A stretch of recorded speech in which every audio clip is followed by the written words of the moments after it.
As a kid, all a nigga wanna have was a Burberry scarf and $3 in my pocket.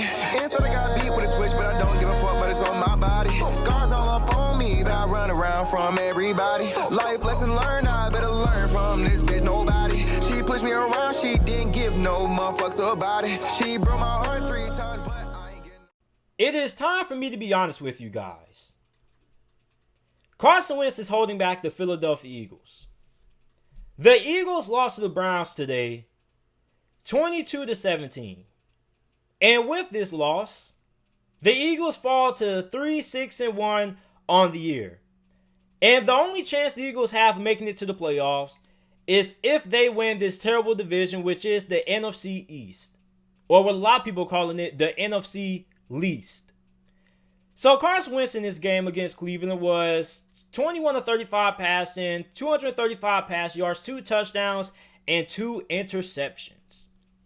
And out of those 2 interceptions, one got returned by Cleveland for a pick 6.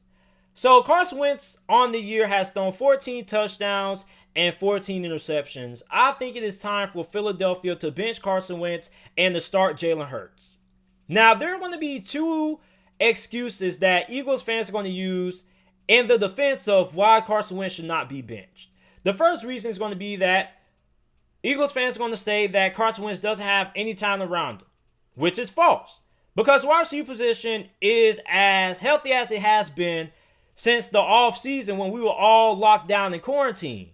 Okay, so Philadelphia is pretty healthy at the wide receiver position, so you can't say that Carson Wentz has nobody to throw to.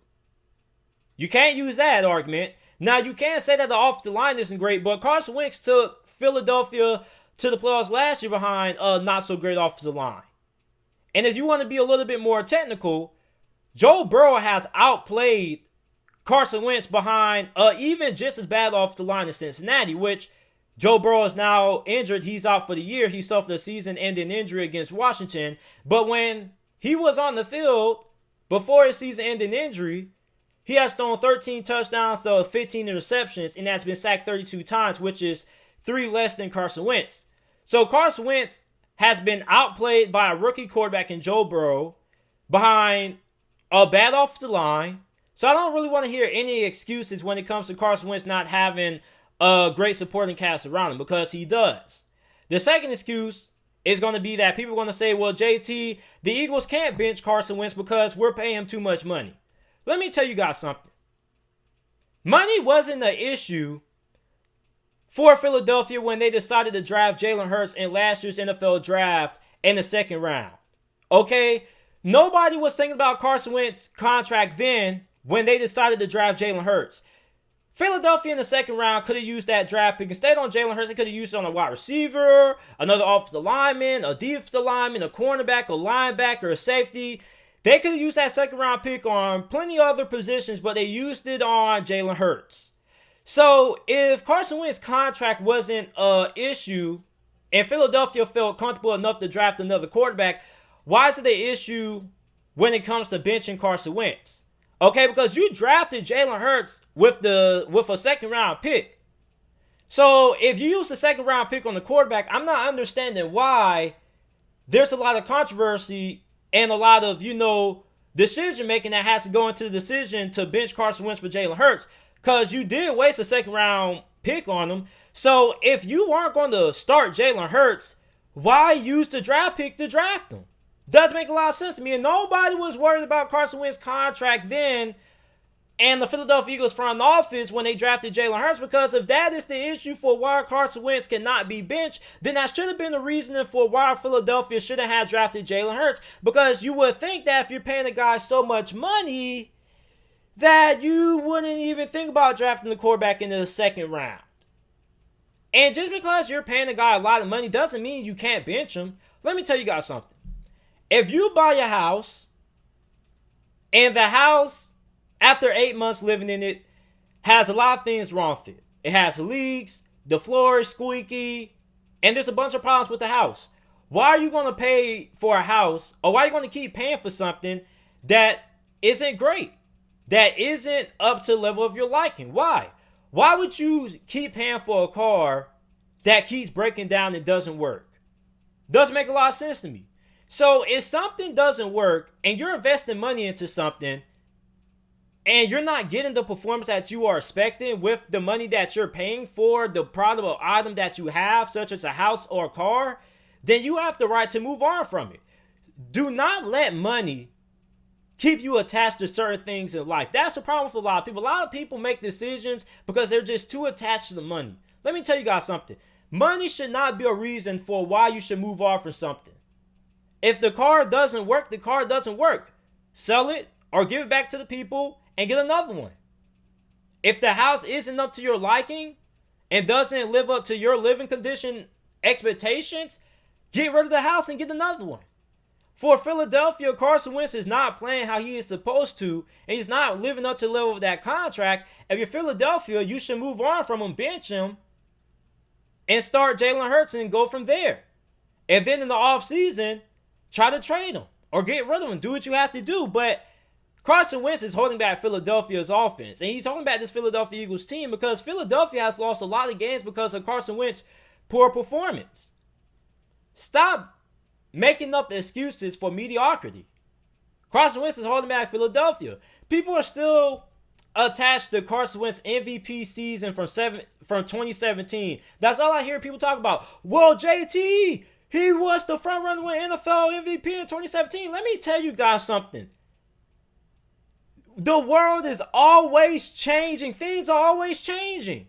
Okay? Stop being so caught up in the past. The past is the past. That's the thing with people in life. People don't know how to let things go. Like, people like to hold on to items that have no use in them, that don't even work anymore. Get rid of it. Throw it in the trash. Throw it in the recycling bin. Stop being a junk animal. Stop holding on to things that aren't functional anymore. Carson Wentz is holding back Philadelphia's offense. It's time to move on, obviously. Okay? That's like when people, you ever been into somebody's basement or somebody's garage and they just have a bunch of junk in it? You ask them, what is this stuff? They say, oh man, this is just stuff, this is just memorabilia that I don't want to get rid of. It's junk. You can't use it. It's cluttering up the garage. What use is it? You get what I'm saying? So with Carson Wentz, I'm looking at a quarterback that doesn't look all that functional right now. And I think at this point, you have to give Jalen Hurts a look. You used a second round pick on him. What else do you have to lose? I mean, the only thing you have to lose is a chance of making it to the playoffs, but let's be honest. You could still win 2 games and go 5 whatever and 1 and still win this division because this division is just that bad. I think the winner of this division may only win 6 games. Maybe 5. That's just how bad this division is. So if you're Philadelphia, I don't think your chances of making it or not making it to the playoffs are going to be any worse by starting Jalen Hurts. You used a second round pick on him. I'm not understanding why Philadelphia can't start Jalen Hurts. Money wasn't the issue when it came to drafting him in the second round, so I don't understand why money is the issue when it comes to benching Carson Wentz. If something does not work, you should get rid of it. Carson Wentz is not good. He's not functional. This isn't the same quarterback that we saw in 2017. He has regressed. When you have a guy who has regressed, you have to move on from him. You have to do what's best and your best interest to win games as a team. And Doug Peterson, what has concerned me is that he came out in his post-game press conference and said that Carson Wentz is still going to be the quarterback moving forward. I don't think that is a good idea. I think that the Philadelphia Eagles organization is just too emotionally attached to Carson Wentz. They're just so stuck on what he did in 2017, but the past is the past. This is 2020, ladies and gentlemen. We are about to be in the year 2021. It is about to be almost 4 years since Carson Wentz was last mentioned in the MVP discussion. He hasn't played up to that level ever since. He can't stay healthy. Can't trust him to take care of the football. Can't trust him to stay on the field. It's time to move on from Carson Wentz. Stop being so attached to history. That's the problem that a lot of people have in life. They're so attached to history. A lot of you guys are scared to cut off friends because you've known them for a very long time. So you're okay with them treating you like crap. People are scared to move on from 10-year marriages and relationships because of history. But if the relationship isn't working out, move on from it. End it. If the friendship isn't working out, end it. Move on from it. If the quarterback position for Philadelphia and Carson Wentz isn't working out, move on from it. Stop holding on to something because of history. Because at the end of the day, history doesn't win championships. Believe it or not, history isn't going to get the Philadelphia Eagles to the playoffs, and it's not going to get the Philadelphia Eagles a better performance from Carson Wentz. It's time for the Philadelphia Eagles to move on from Carson Wentz. Carson Wentz is holding back the Philadelphia Eagles. Let me know what you guys think about Carson Wentz. Should the Philadelphia Eagles bench Carson Wentz? Yes or no? Let me know down in the comment section down below. Make sure that you like the video, subscribe to the channel for more NFL videos and content. And thanks for watching.